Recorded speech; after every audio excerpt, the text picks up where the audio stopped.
और इस वक्त की बड़ी खबर आ रही है। बड़ी खबर ये, अमेरिकी राष्ट्रपति ट्रंप ने एक बड़ा दावा किया है। वेनेजुएला से तेल खरीदेगा भारत। ये देखिए, बड़ी खबर आ रही है। ईरान की बजाय वेनेजुएला से तेल खरीदेगा।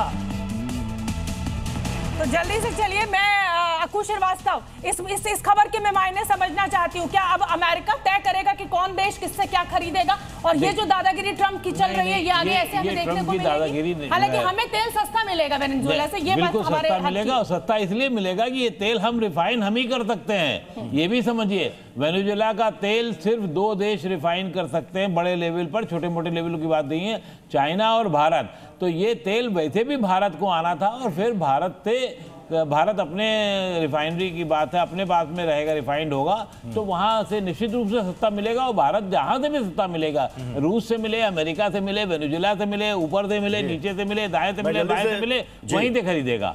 जी, मैं जैन जी आप ही से बात कर लेता हूं। ये इससे बाजार पर क्या प्रभाव पड़ेगा? सर, बाजार पे अगर हम बात करें तो 2 टेंट्रम्स हमने देखे हैं। हाँ। एक 2013 में देखे हैं, जिसको टेपर टेंट्रम बोला गया। 2025 का जो टेंट्रम है वो ट्रम्प टेंट्रम है।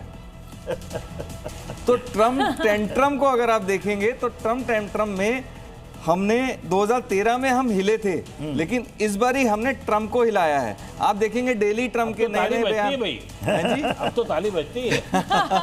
चलिए, अब जल्दी से सारे मेहमानों का रुख कर लेते हैं और पूछ लेते हैं कि आज के बजट से कौन सा मेहमान क्या उम्मीद लगाए हुए बैठा हुआ है। तमाम सीए हमारे साथ मौजूद है।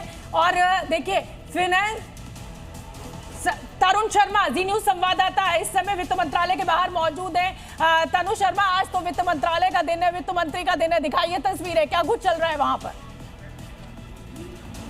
बिल्कुल, अभी वित्त मंत्री यहाँ पे फोटो ऑप के बाद राष्ट्रपति भवन गई हैं। राष्ट्रपति भवन के बाद वो संसद जाएंगी। संसद में 10:05 पे उनकी प्रधानमंत्री से मुलाकात है। उसमें वो बताएंगी कि आज का बजट किस तरीके का होगा। उसके बाद 10:15 पे कैबिनेट की मीटिंग है, जिसमें आज के बजट पे मंजूरी ली जाएगी। और तकरीबन 11 बजे वित्त मंत्री का भाषण संसद में शुरू होगा। और आज के आम बजट का पिटारा खुलेगा।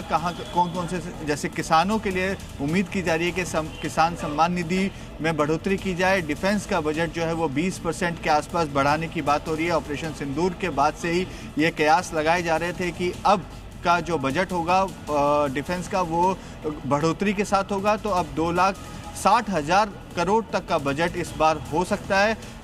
बैंकों में जो आप डिपॉजिट इंश्योरेंस करते हैं उसके लिए अभी 5 लाख रुपए की लिमिट है, उसको बढ़ा के 10 लाख रुपए करने की योजना भी है। उम्मीद है कि इस बजट में इसका भी ऐलान हो। इस बार यूथ पे बड़ा फोकस होगा।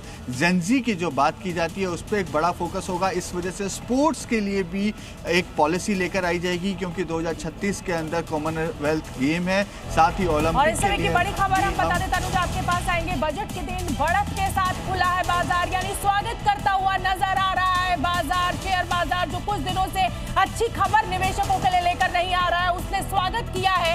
कुल मिलाकर स्वागत अभी, क्योंकि बजट आया नहीं है इसलिए स्वागत हो रहा है। अब बजट आने के बाद इसी तरीके का खुशी जो है वो बाजार में देखने को मिलेगी। और देखिए, खुलते ही गिरने भी लगा। अभी तक मैंने अपनी खबर अच्छी आपको बताने भी खत्म नहीं की थी।